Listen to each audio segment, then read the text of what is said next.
Recording in progress. 3, 2, 1.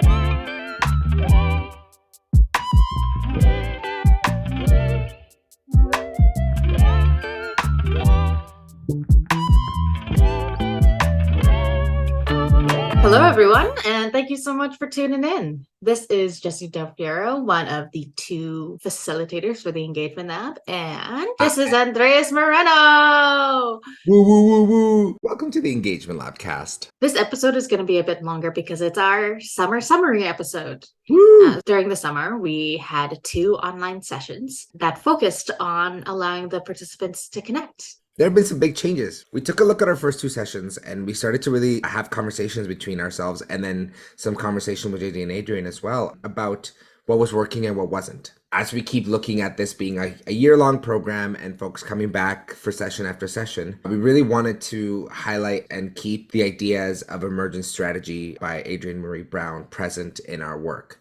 And we started to take a dive into looking at what wasn't working and how we as facilitators can transform and shift what we're doing to maybe offer different avenues that might work better for some folks. This led us to realizing that we can't do that without connecting with the participants. We offered everyone a one-on-one check-in / chat with Jesse, myself, and then them to come in and for them to just share with us how it's going for their process. You know, now that we're halfway through the year, what does this engagement lab look like? Is it what you were hoping to sign up for? Is there anything we can change?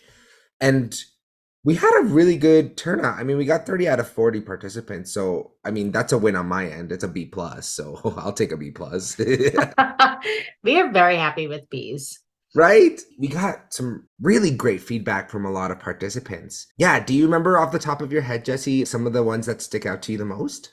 I think the feedback that we received that really ended up shaping the way we proceeded with the next 2 sessions were, one, they really wanted more opportunity to connect with each other, just as participants. We saw that what happened in Banff, and we spoke about this a little bit before, but the idea that because we transitioned to Zoom, we're really losing a lot of opportunities to have conversations that are more unfiltered and spontaneous. That's an opportunity that a lot of folks started to miss from our first engagement in Banff. And so part of the changes that we are implementing into these sessions is how can we create those opportunities of spontaneous conversations again? How do we foster community that is focused on getting to know each other and allowing that work to permeate, but that isn't necessarily the focus of why we're connecting? The second piece of feedback that really resonated with me was this idea that we had all of these amazing, lovely artists and community leaders, and we weren't giving them the opportunity to talk about the work that they're doing right now and talk about what's working and what hasn't been working for them.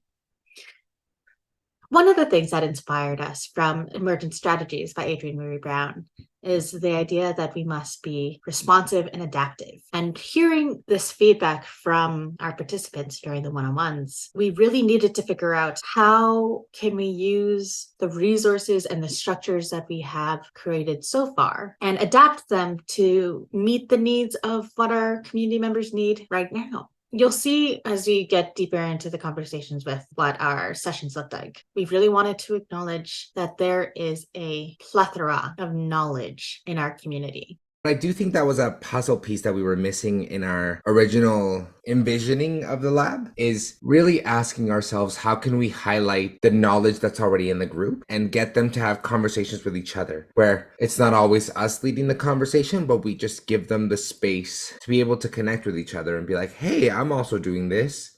This is what I learned. This is what worked and what didn't. And then them being able to compare notes, I guess, for lack of a better word. I think a big one for me was the desire to meet in person. There were so many people who brought up that they understand why we're doing it through Zoom, but that I think Zoom as a platform, while it's great and makes things accessible for folks, it also does take away a little bit of that connective tissue of being in person and being able to have those in between conversations, or, you know, the conversations that you have walking down the hallway together afterwards. I think those pieces are what's missing in the lab. And I think just missing in the format that we chose to do online, which we chose for accessibility, but are now realizing that I think there needs to be in-person connection. So that actually led us to creating some in-person gatherings that are going to be happening in September, one in Calgary and one in Edmonton. So I'm just really excited. They're like, as we plan them, we really just decided to just have a hangout, not have them come over and be like, we're going to have them fill out a survey or talk about this thing, but just instead being like, hey, here's food, here's a space, talk. And I'm really excited to see what happens with that.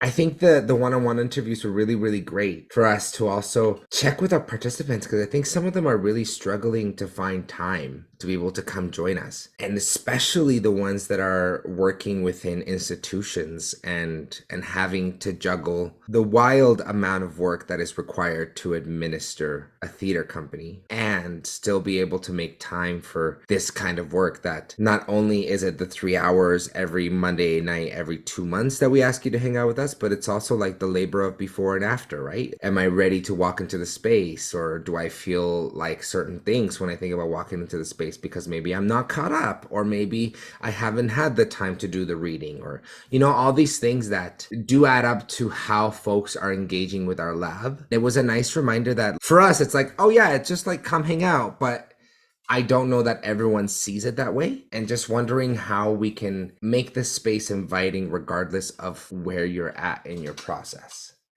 I think that's a big question that I don't have an answer to, but that's still kind of looming over. Based on the feedback we received during the one-on-one interviews, we decided to organize session 3 with the value of conversation. And so we brought Amy and Everin back because we knew that they've already built a relationship with our participants. We also just love them. We really do. Shout out to Amy and Everin.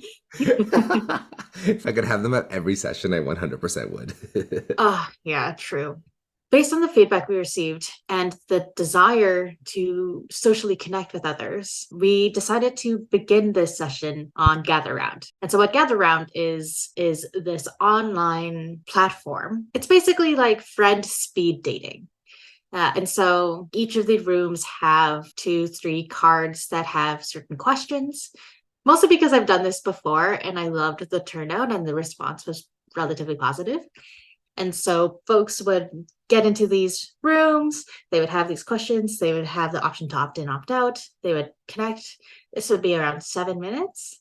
We'd all come back into the main room and then they'd move on to the next room. This was really just a great opportunity for folks to connect with others one-on-one. It was a really fun platform for us to play around with. Before the session, we tried out a round with Theater Alberta staff as well, mostly for us to be able to work out any technical difficulties that might pop up or anything like that. And it's honestly, Gather Round's not paying us to give them any advertising. But it was a really great platform because I think it did kind of instill that idea of fun as opposed to you are here to work. You know what I mean? It's like, we're just gonna spend the next half an hour chatting with one another. And it randomizes who you go into rooms with, which I thought was really great because then there's no rhyme or reason. You're just in a room with people and you're like, what's up? And just getting everybody to kind of cycle through that and talk to people that they might not necessarily go into a room with. So I thought that was really great. After the session, we moved on back to Zoom because I think we also realized that while Gather Round is fun, it's not great for working together. I think also part of it is that Gather Round is great, but it is definitely taxing on the social battery because it's hard to talk about yourself. So once we moved back to Zoom, after we were done playing Gather Round, we actually broke them up into groups together and we facilitated them. So Jesse, myself, Amy, Everin, JD, and Adrian all took a room. It was a small group of people in each circle, and we asked them 2 questions and we brought up some jam boards. So the questions were, what is community? And the next question was, how do we build/maintain community? So we facilitated conversations happening around those jam boards and we got them to work together. For those of you who have never used jam boards before, it's a function on Google Drive that you can create these kind of working jam boards. There's no better word for them. They're almost like whiteboards, and then you can put up sticky notes, you can draw, you can make arrows, and it allows you to kind of visually brainstorm together on things. And so they got to put up sticky notes with their own ideas, and then we facilitated conversations around them doing what we kind of did after session one, which is the redesign of questions. So taking all of the stuff and all of the suggestions they've put on the board and moving them around to create clusters of similar ideas, to narrow down all of the beautiful ideas we had into some concrete and more streamlined answers. And I thought that that was really beautiful. Things that I remember seeing were like food. Food was a really big one. Just the idea of showing up and what that actually is. I remember my group specifically had a conversation about what showing up looked like and the barriers that that also causes. You know, the words of show up also have this connotation of you better be ready. You better show up ready to work. Whereas sometimes just the act of being present is all you need for the community to start realizing that you are a part of the community. Yeah, I thought it was a really fun part of the session to just get folks to talk about what that means. As we're working together in this lab and we talk about how it's about community capacity and building community with each other, I don't think up to this point we've actually had the conversation as to what that looks like for some folks. And we also made one Jamboard available for folks who couldn't show up to the meeting so that they could still pop in their ideas later on. All of this conversation led to the end of our session, which was creating the personal experiments. The solo experiments that we offered participants to engage with were these mini experiments that were intended to be achievable, sustainable, practical, and joyful. They were solo experiments that folks could create on their own and bring into their communities and really put into practice what it meant to build community. But one of the most important things that I could see folks struggling with is how do we engage with this work that it isn't homework, that this is an obligation, that we're doing this because we're curious and because we care about building community and we care about relationships. So we had folks who were like, I'm going to go see fringe shows. And we had folks who were like, I'm going to have coffee with somebody once a month and have conversations about that. And I think that that's really exciting. And then we took 2 months off. Jesse and I took some time to also breathe and rebalance ourselves. So that brings us to session 4. And session 4 for us was sort of a check-in for our participants. So we connected with them around how their solo experiment went for them, what was difficult for them to do, how that felt emotionally. It was important for us that it wasn't, did you do your homework? What is your homework? For us, it was, how did this affect you? What impact did this create for you? And did you see an impact in your community? Based on what those solo experiments were and the themes of the solo experiments, we came up with a few questions that could shape the conversations we had in this session. We created 4 breakout rooms on the questions of how do we expand our artistic communities / networks beyond that of traditional means? How can we expand the ways that we collaborate and deepen our relationships, both between artists and between organizations? How do we deepen our connections through play, movement, and embodiment, and build trust to share our stories in performance form? And how do we cultivate sustainable, dignified livelihoods as we employ the artists in a gig economy? Folks had the opportunity to go into the breakout room with the question that most resonated with them. And in the same sense of in-person flow, folks could hop between rooms if they felt like they entered a space that they don't feel like they can contribute for whatever reason. They can come back into the main room and chill out, or they can go on to the next question. I think what I really enjoyed about this specific session too was having everyone talk about their experiments and whether or not it worked or not. But then also having all these questions and thoughts that came out of just the attempt of doing something, of choosing something small that you might not have actually gotten to. And there was no judgment around that. It made folks actually think about, okay, I said something that I thought I had capacity for, and it turns out I didn't. Does that highlight that maybe I am working too hard or that I'm not making space for the things that actually matter in my life because I'm too focused on making sure that I get deadlines and grants and things done? These questions came out of what's happening right now in community. What are the things that we're struggling with right now? And to build on this idea that we're not siloing this information anymore. The intention is that we're all in this together. We may have different priorities, but that's fantastic. We can't all be working on the same thing. I mean, we can, but inevitably, people will branch off. Creating these conversations that bring in different aspects of the work that we're doing so that we can share methods and tools and tactics, I felt was sort of our means of answering the need of we just want to get to know each other. I love what you just said there. I just want to highlight it. We just want to get to know each other. I think that's the toughest thing. As the administrators, that's something I keep thinking about because we created this program thinking our community wants resources, our community wants tools, our community wants to hear from the other communities as to what's happening, how we can adapt, how we can take things that are happening across the nation and experiment with them here in Alberta. And the more and more we get along in this process, the more that I think people just want to know each other again. You know, we're just, I won't say getting out of a pandemic because we're living in it, baby. Oh no.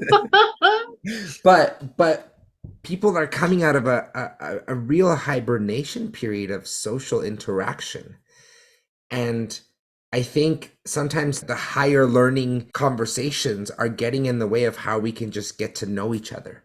And I'm hoping that our in-person meetings that are going to be happening in September, I'm really holding on to the hope that those create that idea that we can just get together to hang out and share some food and have conversations and just check in with each other.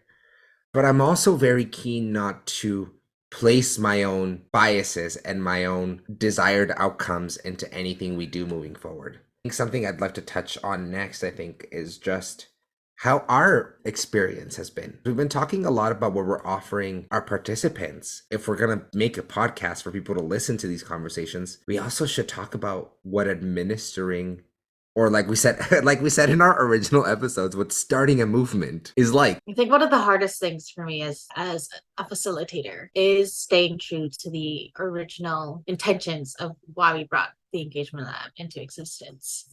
Because in the process of trying to be adaptive and responsive and in connection to what's going on, it's easy to be like, oh, this is your need. Well, I know what I can do to meet that need. And that doesn't always necessarily mean that's going to stay to the core values of this work. I'm always constantly navigating how to remain responsive and adaptive, but also remembering that this engagement lab is about creating opportunities to engage with each other, fail gracefully, fail together, and learn together. It's hard because we can't meet the needs of everyone in the group. It's hard because sometimes we don't know what the needs are because some of the folks who we've lost along the way aren't finding a channel of communication to reach back to us. Mm-hmm. It's a lot to juggle. I echo and agree with a lot of what you've said, right? I think it's hard because without actually knowing, if we're creating barriers for folks to be able to come and enjoy the engagement lab, we're kind of left to guess how we can keep people excited. The one-on-one interviews gave us a great opportunity to connect with some folks and have those conversations, and we're staying responsive based on that feedback. But as much as this is about creating an equitable ecology for theater here in Alberta, I think it's also about making theater a space that feels like everyone is welcome to be who they are, and that there isn't this weird hierarchy between the people who are in power in institutions and the artists who do their own projects and who try to produce them. I echo what you're saying, and I think a big other part of this mystery is granting bodies, is money. We have received money to do one thing, and as much as we were like, well, what if we just cancel the rest of the sessions and do another Banff hangout? That's not money we have, and that's not money we can repurpose in that way. I think the question of how do we do what we want to do, but also remain true and honest to our original intentions and make sure that we're keeping our money holders, the people who gave us money to do this, happy and content with what we're doing because they gave us money to do a specific thing, is really hard. I touched on this in earlier episodes, but for myself, I've never run anything of this scale or size before. And I think the administrative part of it has gotten really hard because I'm trying to keep 40 people content and trying to get 40 people to still be excited about this project that they signed up for, what, 9, 10 months ago? Something like that. So I keep going back to this thing of like, God, I wish I had had 6 months to have conversations myself, like you and me, with other people who have done this, who could be like, you know what? What you've dreamed up is great. This is how I would probably shift it a little bit. Just to be able to have that kind of knowledge of like, okay, going in, I know that this is something we're gonna like maybe come up against from our participants, and how can we mitigate that from day one? There's a lot of beauty that I'm experiencing from being able to be a part of something like this and from being able to be responsive to community, at least for myself. But as we keep moving forward, there's also a small part of me that's burning out because we're trying so many different things. We've got a book club, we've got drop-ins, we've got the sessions, we're doing in-person sessions now, we've got the podcast, we've got all these things that we're trying to do to engage our community. And the more that we do this and it doesn't feel like it's working, the more exhausted I'm starting to feel. Sorry, I feel like I'm bringing us down. No, don't apologize. Never apologize. It's true. I mean, all that you're describing is true. Something that I really treasure from Adrienne Mary Brown is this idea that in order to quote unquote create a movement, it's to ensure that the people you're engaging with feel that they have their own agency and that they have their own unique, important position in this movement. And for me, that's a beautiful concept and incredibly difficult when channels of communication between facilitators and participants aren't being utilized to the best that it could be. It's hard. I've facilitated before, but this is by far the biggest project that I've taken on. And I'm grateful for this opportunity, but I can't help but to think that we really needed more time. We needed more time to connect with community outside of the context of the lab already. And it's not like we were going in without any idea of who these folks were. We had mentioned earlier, this started with All In. This started with the 3550. But I think one of the things that we didn't realize is that just because we know these people within the context of the 3550 and All In doesn't mean that the way they're going to engage with us will be the same. And we're not asking them to engage in the same way as they have for these other programs. But I also think there's something that you brought up that made me realize something. There's also the part that some of these folks are new to our community. We have some people who are leaders within our community who are very new to our community. If we had met Amy and Everett at the beginning, the first question I would have asked them is, how can we build trust with each other to be able to be honest in these spaces and be like, you know what? I am burnt out. I'm exhausted. I don't know that I can do this. And have those conversations without worrying that the community is going to talk about you behind your back. Because I think that's something that we are hearing a little bit of here and there, is that some folks are scared to actually have conversations in the space because they're new and they don't know the community. How do we support those people and bring them into what's already established, but also give them the agency to be able to bring new ideas or change things? I think overall, I wish we had more time. I wish we had consulted a little more. But on the opposite end, I'm also going to take 2 seconds to say, I think we're doing really great at staying responsive, which was something that was brought up during our BAMF conversations. We're doing it. We're doing the thing. Oh, yeah. And just a final shout out to the people who we do have as mentors. Because we've mentioned JD and Adrian, who have been great. We also now have Amy and Everin, who we've touched base with a couple times from when they came into our session. And they've been really great at just having conversations with us and making space for us. And then we also have support from the Theatre Alberta staff. Most specifically, Carrie Mitchell has made space for us to talk about these things because she understands that we're administrating something for a first time and that comes with hurdles. We do have supports on our end that have been really great and that don't negate the points we're bringing up, but that it is important for me to make sure that we do lift up those who have been helping us. And we keep going. And we keep going. If there's anything I love about having you and my team, Jesse, is that we keep going together. We aren't giving up on this lab. At least we're trying different things. And we've got a good idea for what we're going to do in our next session. I think what we're doing in our next session is kind of marrying our original impetus with the feedback and the last 2 sessions in a really cool way. I agree. I mean, Still early days, despite being halfway through the program.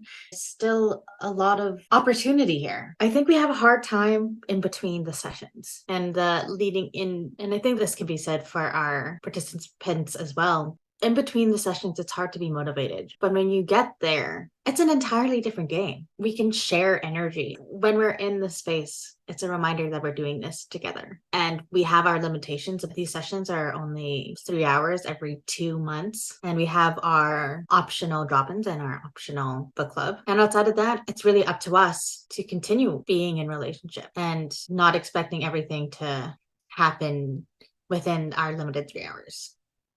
I hope this is helpful to some of you. I do think it's worthwhile to have these conversations and not just keep them in a bubble with you and I. And like you said, we keep going. And I think that's what I'm going to hold on to is we keep trying different things and we'll end up somewhere. Absolutely. It may not be where we expect, but we absolutely have made a change. Now, to end with joy, I'm going to ask you a question, okay, Jesse? Because you like to be interrogated by me, apparently.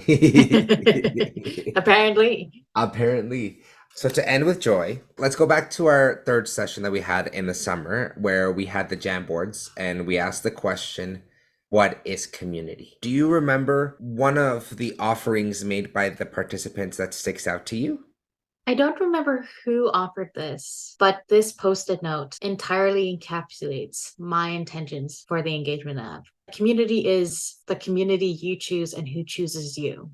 And that's huge. I think this is a conversation that happens often in community. This idea that in Alberta, we see that particularly BIPOC artists are leaving for whatever reason that they're leaving. How do we merge these intentions of a community you choose and you want to be a part of, but doesn't necessarily see you versus a community that sees you, but you no longer have the capacity to engage with that community because for however long, for whatever reason, they haven't met you where you needed them to meet you. A community you choose and who chooses you. That's huge. That's everything to me. How about you? I'm stuck between a couple, but I think what I really like is, and again, I also don't remember who brought this up, but part of the jam boards is that the offerings don't have names attached to them, so they can be a bit anonymous. But the one that sticks out to me is somebody put in, it was something along the lines of coming together and coming apart and coming together again. Something along those lines.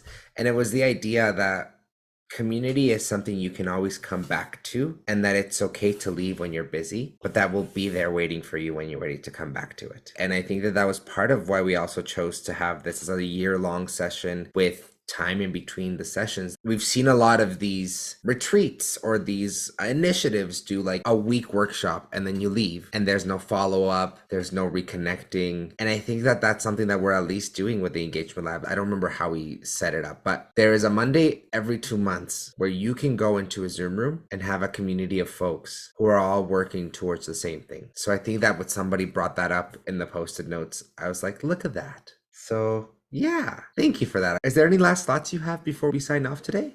Just take care of yourself, y'all. It's tough out there. We're there with you. We get it. We maybe don't understand, but we feel you. Yeah, I think make sure that as much as you can, value balance. I think that that's a key that I'm learning. But also to whoever's listening, thank you for sticking around because it's nice to have these conversations. And at the end of the day, I hope they're helpful to anyone out there. You know, I hope that there's something to glean from these conversations as you listen. And we're just super thankful to always have engagement in whatever way we can get it. So thank you all and always end with love. Bye.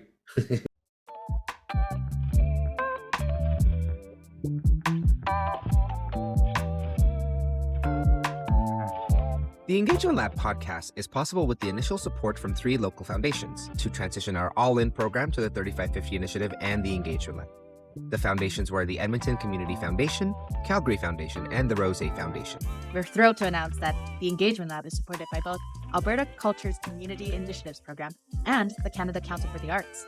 Feed Alberta is grateful to our operating funders, the Alberta Foundation for the Arts, the Edmonton Arts Council, and Calgary Arts Development. Thank you so much for tuning in. And we'll see you next time at the Engagement Lab podcast.